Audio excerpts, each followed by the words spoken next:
Welcome in to another episode. I think episode number 62, if I haven't miscounted, which is certainly possible, of Betting the Pitch. I am the real _ G Warner on Twitter.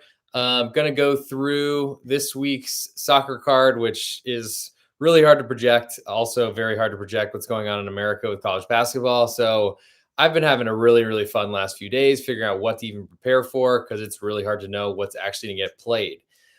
With that said, England still has 5 games, I think, scheduled to go.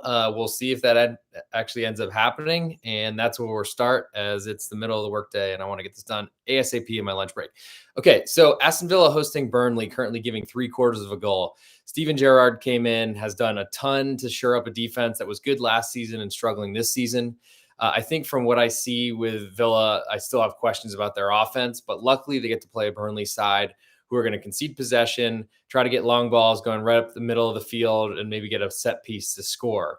With that said, I'm an underdog player, as anyone who watches this stream will know by now. And so Burnley getting 3/4 of a goal is interesting to me just because I don't really believe in the Aston Villa offense to be able to put up a bunch of goals. Need 2 goals to take a full bet. Certainly don't want to lose half a unit betting Burnley getting 3/4, but it doesn't really look, based on the juice right now, this will climb to 1. And I think that would be a very odd kind of move based on Villa's been getting some respect, but not too much lately. But to be frank, Burnley hasn't been treated very well. They do have big home road splits, but that might be a lot due to their schedule. I think currently, gun to my head, certainly leaning Burnley. And we'll look into it a little bit deeper just because I don't believe in the Villa offense. Moving to the next match on Saturday, it's the second 2 of 2. Leeds hosting Arsenal. Currently, Leeds getting half of a goal at home, which is far lower than I expected. Arsenal, with a really good showing against West Ham midweek, took advantage of a banged up West Ham defense that was missing a lot of players. I didn't think it would be that big of an issue, and they had struggled so much against kind of their even teams or teams at the top of the league.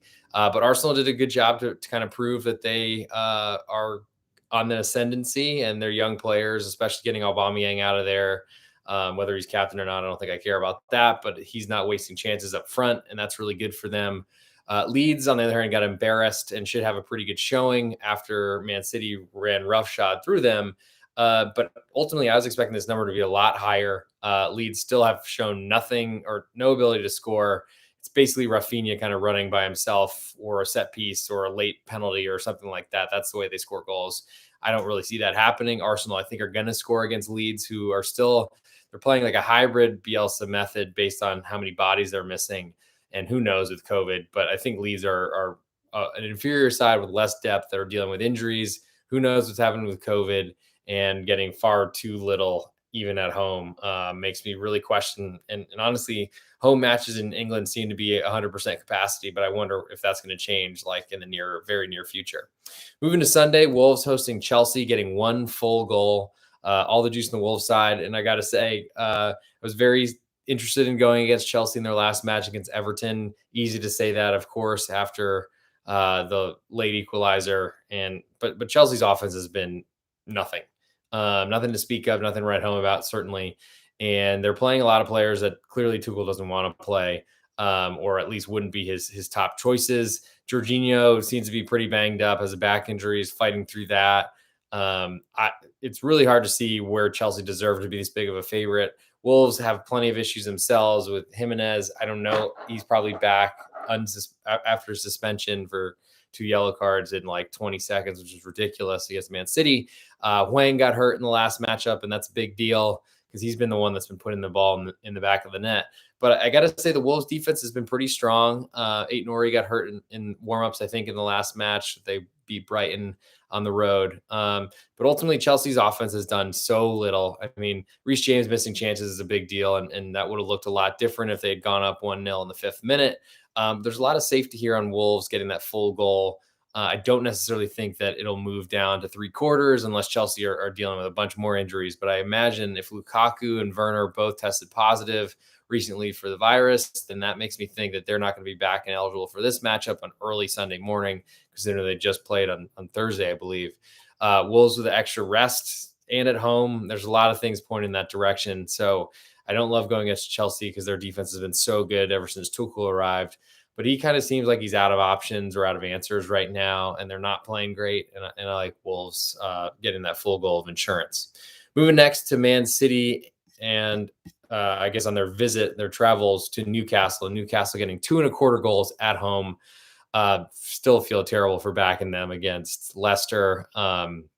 They are awful. Try to score goals, try to push forward, don't have offense to do that, don't have defense to mop up. I think they really should go into the Steve Bruce style that he was using, which was sit back and try to make every match, kill off the game a 0-0. I think they should especially do that against Man City. I don't really see Newcastle with a chance of scoring. I think a clean sheet is almost guaranteed for Man City here. I mean, who knows? They haven't been great at keeping them, but they certainly have been great at scoring goals and giving up that late goal to kill a 3-0 lead or something like that. Not great for FPL players like myself, but it is what it is. That's not what Pep's worried about. Anyway, Newcastle getting 2.25. I'm not going to spend any more time on because I'd rather lose money elsewhere.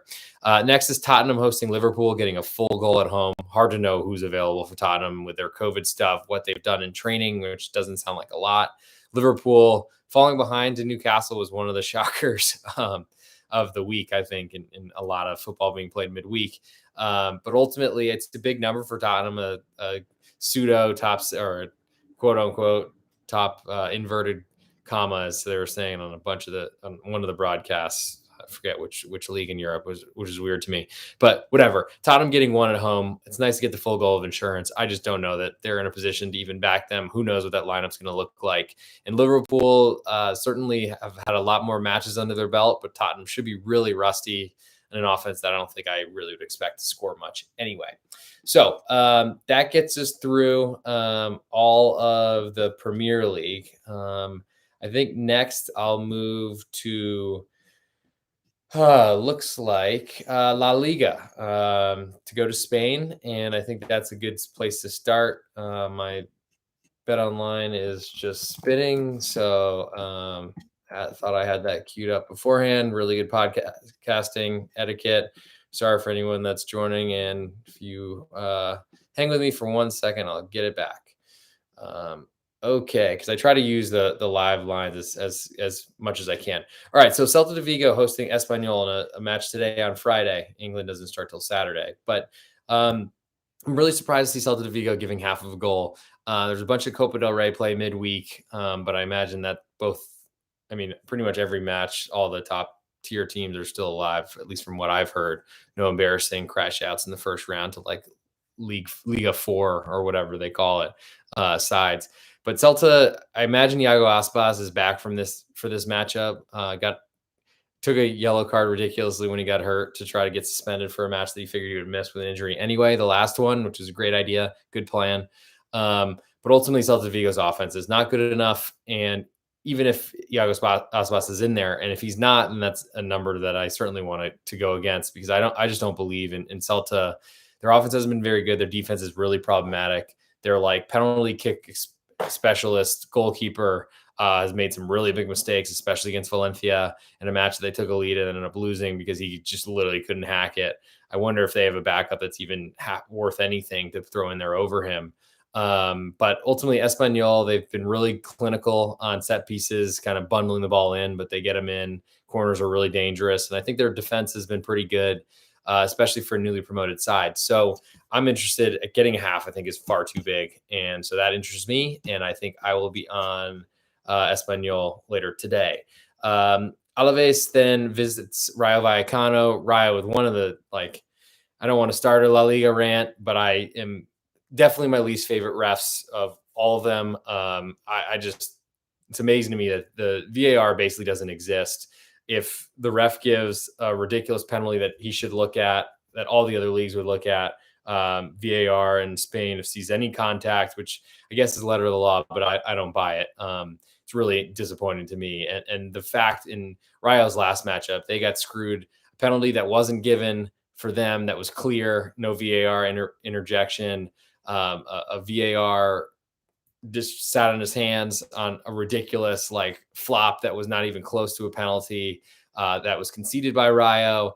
And especially off of a really poor start and in a tough spot for Villarreal coming off Champions League on Thursday and then having to play early Sunday morning. Just ridiculous. And I'll stop whining now.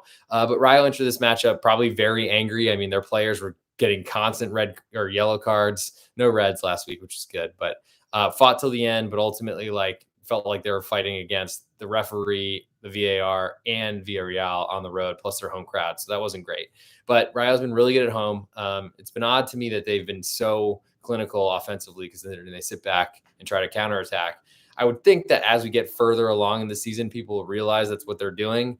But Alaves currently getting 3/4 of a goal on the road is interesting to me because it's bigger than what I made it. Rayo, who have been trying to inflate their lines at home because they've been playing so well there, and lines have been, I basically am leaning against them every time they play at home, pretty much, unfortunately. Definitely has been a dichotomy on the road, not playing as well. But Alaves, they have shown over the years that they're good at defending. They're going to have to do that here. I don't think that their pride is going to be affected by going on the road to a team that's above them in the league, whether they're newly promoted or not. And ultimately, I just don't know that Rayo their offense is good enough without Falcao to really believe that they're going to score more than one goal to take my full unit. But even then, I just feel like Alaves, their defense, I think, is good enough to keep Rayo quiet. And if they sit back and try to defend, which I imagine they will, I don't know that it fits Rayo very well in terms of trying to score multiple goals for sure, but also to really sit back and counter you, because I don't know that Alaves will give them those opportunities. That's the early one on Saturday. I'm going to think about that one a lot more, and we'll see what happens because all the juice is currently on Alaves. Maybe at a half, I'm willing to let it go. Real Sociedad then hosting Villarreal, and the next one on Saturday. Sociedad a 1/4 goal favorite right now. Sociedad in a rut, got a good result, big win to advance in Europa League, but did not respond very well to that. A huge goalkeeping error by Alex Ramiro after another one that he did in the Basque Derby against Bilbao Athletic Club. And I gotta say that, like, if there's Matt Ryan wasn't great for Brighton, but I imagine that if he didn't start midweek in the Copa del Rey, which I imagine he would have, just anyway, I think he might take this one over. And that's important for Real Sociedad because their offense hasn't been good enough to withstand big errors at the back. They do have some penchant for issues in that area. I remember a Sevilla match last year where they were just a disaster in the first half. And I feel like Villarreal have not had the offense to attack that, but if they're getting gift penalties, Gerard Moreno is just falling over from the wind, then I think they're going to be tough to deal with. But I guess that's unfair because anyone with penalties is tough to beat. But anyway, Sociedad giving a 1/4. I always lean the dog for sure. Crowd should be good. I don't think that La Liga has put in the limitations that you've seen like in Germany with no fans. But ultimately, I think from where I sit, Villarreal are playing much better, had the really great performance against Atalanta on the road after the snow postponement. They're playing better, and getting a 1/4 is of interest to me, though it's certainly not a big spread. Barcelona then hosting Elche. Barcelona with a ridiculous handball in the box that should have been a penalty, in my humble opinion, though slightly biased opinion because I had bet Osasuna. That ended up going down to the entire end of the other end of the pitch, scoring a goal. It's ridiculous to me that handballs that are missed are somehow allowed to score goals after the ridiculous handball rules last year. The one good one that was in place that if you used your hand illegally to then start a counterattack or start an attack that ended in a goal, that should be annulled. It's stupid. But thankfully, a late Chimiavala goal saved my bacon. And Barcelona are still without a win, or I think in a bunch of matches. I think I've one win under Xavi so far since he's come over. Elche are not great. Scary team to back. Don't really want to because I've been losing a ton of money backing them as they're always an underdog no matter who they play. But then when they switch to a favorite, they play their best game possible. It's been a brutal roller coaster for me that just I lose on each side. But ultimately, Barcelona, I don't know where they're scoring 2 goals. They got 2 against Osasuna. Really, really good fortune that they got them. I don't see where they're going to create. I do think their young players are getting more accustomed to La Liga and are playing really well. Gavi and also Ez, whatever his name is, he's the more impressive, and it's sad that I can't remember his name live. But regardless, I think Elche getting a goal and a half, it might even be one of those. Just Barcelona's been losing against spread in every match. It's like worth staying on that train until you fall off. It certainly could be a possibility, but I think Elche have done well in the past, hanging with Barcelona, giving up late goals to Messi, but Messi's not there to take advantage of that. Moving on to Sevilla hosting Atletico Madrid. Sevilla, I think, is a better side. I'm surprised that they're a pick'em, juice even both ways, and makes me actually want to look at them at home. I'm not sure the crowd makes a big impact at Sevilla, having been to a match this season, but certainly there's some ultras and a decent crowd there. I don't know exactly how much that affects in the game of soccer, but Atleti have been a disaster. Have been really struggling. Didn't have a good showing against Real Madrid, who seems to be their daddy anyway. But ultimately, I think this is too respectful of Atleti. I thought even giving Atleti a little bit of the benefit of the doubt that there would be some more respect, I think I would pay to Atleti than I wanted to. I gave Atleti a quarter goal. I was expecting Sevilla to be a favorite, and it's really surprising me that they're a pick 'em. I hope that there's going to be some Atleti money to hit, because ultimately, if I could get some odds on Sevilla where a push is a draw, that might be enough for me to play. Moving to Sunday, we have Granada hosting Mallorca, currently a pick 'em, so not much for me to do there, as I look for underdogs catching a quarter at the minimum usually. I guess it's funny to say that after talking about Sevilla and wanting to potentially play them at home as a pick 'em. But Granada is currently a pick 'em with all the juice on their side. Maybe this climbs to a quarter. I'm not a believer in Granada. They sold off their team basically from the Europa League qualifier that they were last season. Mallorca's defense has been really good. Goal scoring has been a problem, but I just don't know that Granada are really that much more of a threat. So as this climbs to a quarter, I'll be very interested in playing Mallorca. Athletic Club then hosting Betis, giving a quarter of a goal. Betis are playing way above their talent, I think, where they sit in the league table. I think they sit third. Athletic Club can't score. Had a million chances against Sevilla and couldn't take any of them, and ended up losing the match from a Delaney strike, which was surprising to watch and also surprising to say now. I think Betis, they're not great, and they certainly have some flaws, but I think that I'm surprised to see them as an underdog rated at the same rate that Sevilla were last week, which I think talks about maybe Athletic Club being downgraded since that performance. But ultimately, I'm not sure that it has enough, as Betis is still an underdog, and I don't think Athletic Club can score. And I think they're going to be in a position where they might cede possession and be in more of the kind of counterattacking game that they want to play. But I think that ultimately would give Betis just as many chances, and I don't really trust Athletic Club to take theirs. Getafe then hosting Osasuna, currently giving quarter of a goal. It's big enough for me to want to look at Osasuna, who have had big goal scoring problems, but ultimately Getafe haven't been able to score either. A lot of Getafe good results lately have been goalless draws, it feels like, and I think Osasuna are in a position to take one of those as well. All the juice on Osasuna right now, so it might fall to pick them and potentially take this out of my hands. But ultimately, I like Osasuna now, and I might want to look into actually playing it. The problem is with COVID, I have no idea who's going to miss games and really what that means to numbers that are going to be out there. Next, Real Madrid hosting Cadiz, currently giving a goal in 3 quarters.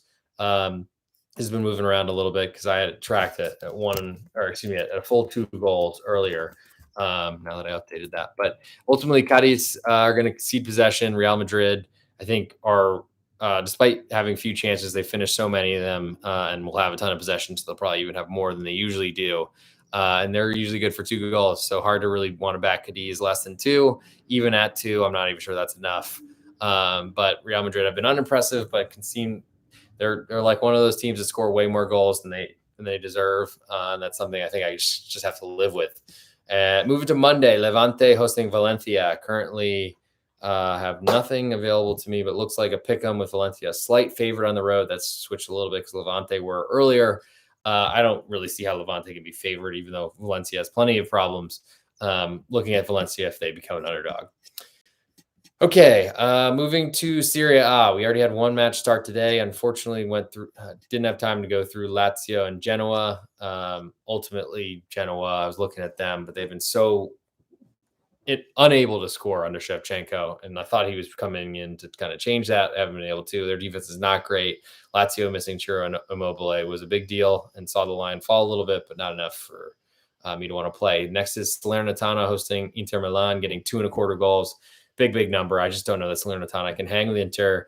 And anytime that Inter scores, the chances that they get the next one and then the next one to really kill you gets higher and higher. And I just don't want to spend any more time on that. So moving to Saturday, Atalanta hosting Roma, giving 3/4 of goal with all the juice in Atalanta.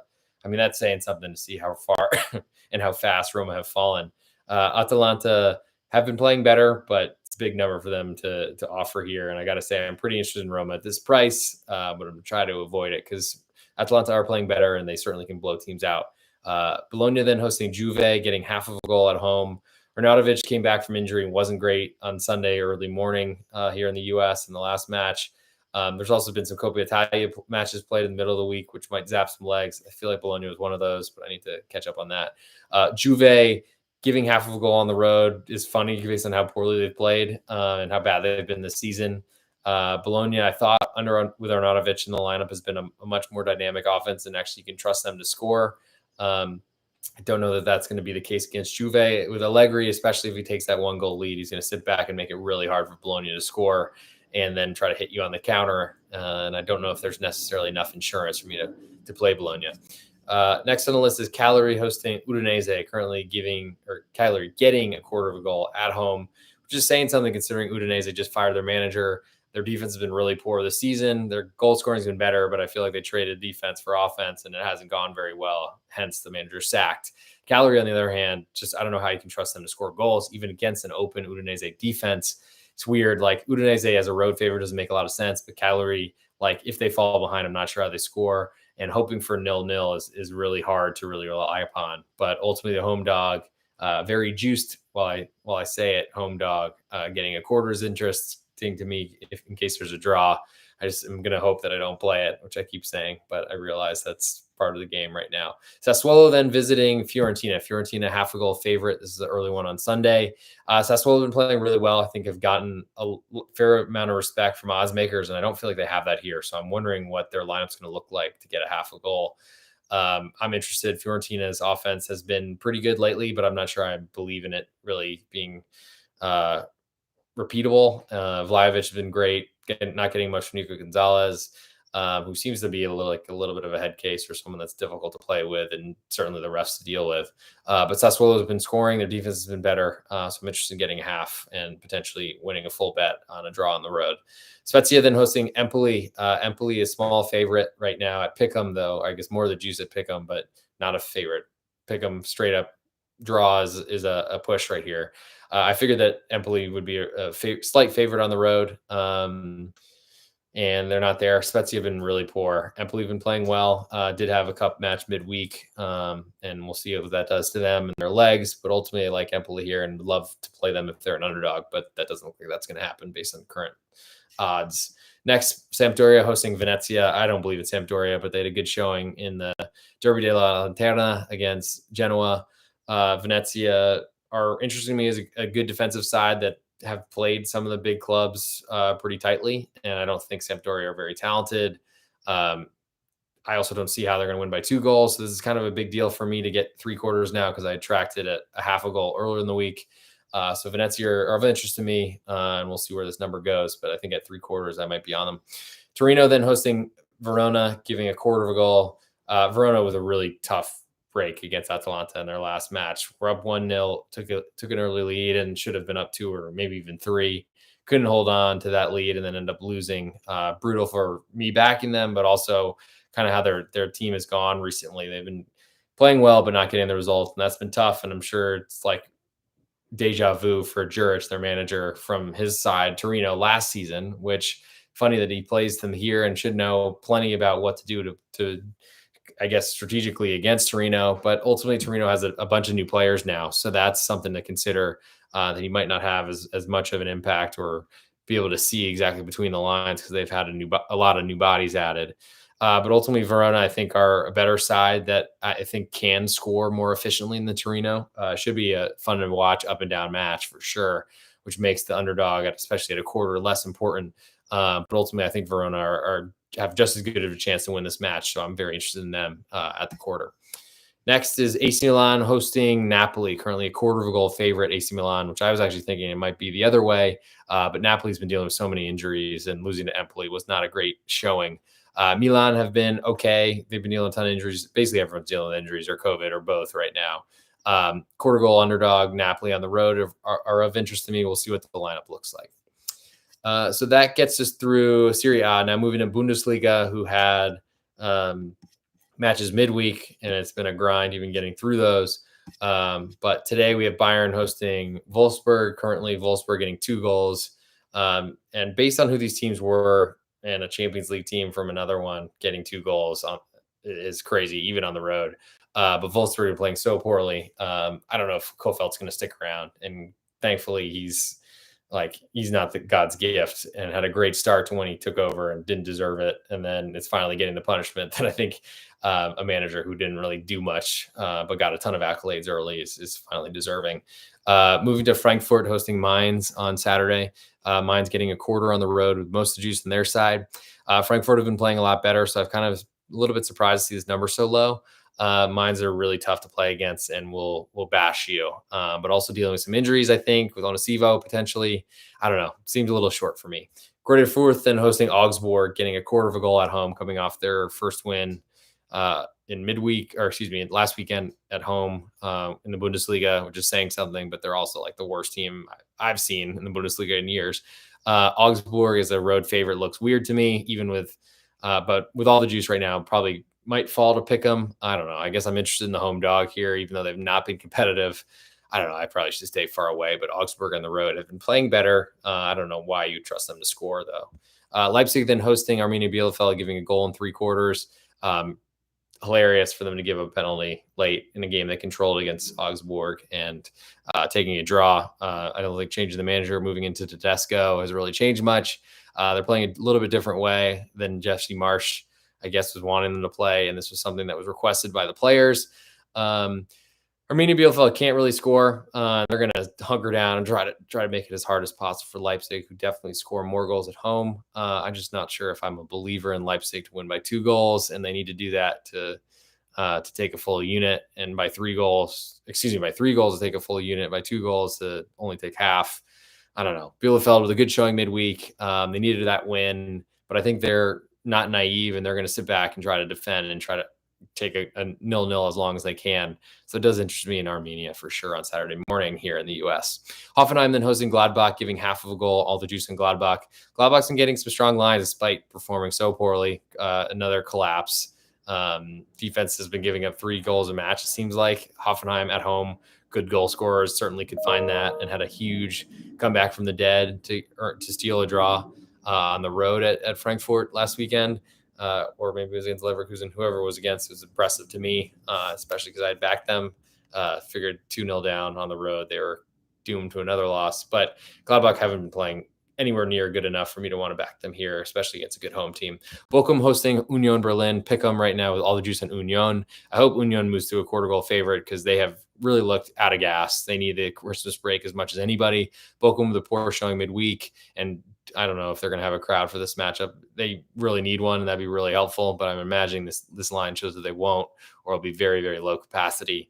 Whatever. Union as a quarter goal favorite, I'm looking to be against. So I'm very interested in playing Bochum if I can get that number. Might even go searching for it to see what it's priced to even buy it there. Because that's another number likely available on Bookmaker. Hertha Berlin currently getting a full goal at home from Borussia Dortmund.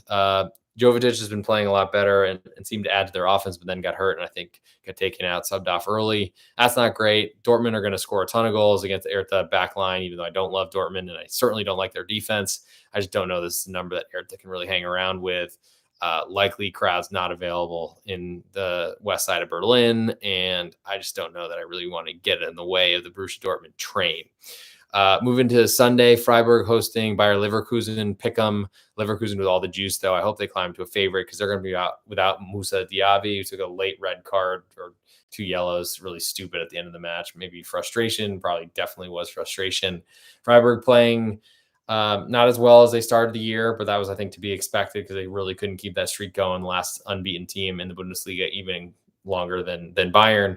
I'm liking them if they can move to a quarter goal underdog. I don't know if that's going to happen. Probably at best going to be getting some odds on pick 'em. I'm not sure that's enough for me because Leverkusen offense is a lot better.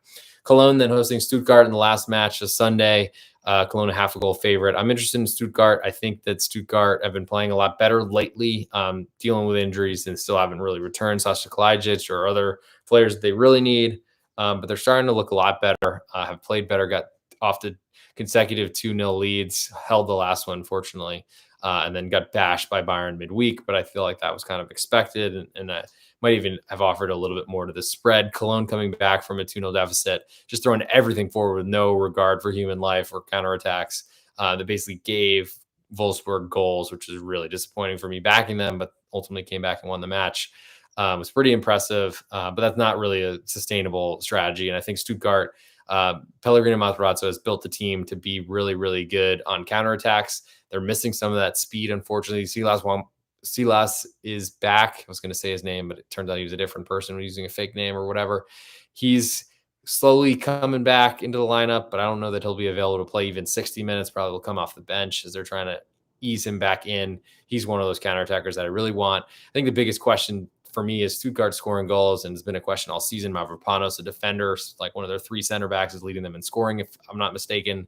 Cologne are going to try to throw a bunch of crosses in the box, and I think the three tall Stuttgart center backs are going to be able to deal with that.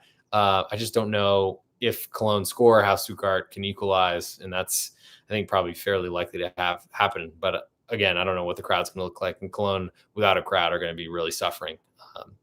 And that will bring us to Ligue, which doesn't have any matches this weekend. There's the Coupe de la Ligue, and none of those lines that I've seen so far are out. So I think that will do it for us for today, 30 minutes or so, which is pretty good considering we've had a lot of cancellations. I'm the real_G Warner on Twitter. Feel free to throw any questions you got that way. Thanks for watching, and we'll talk to you soon.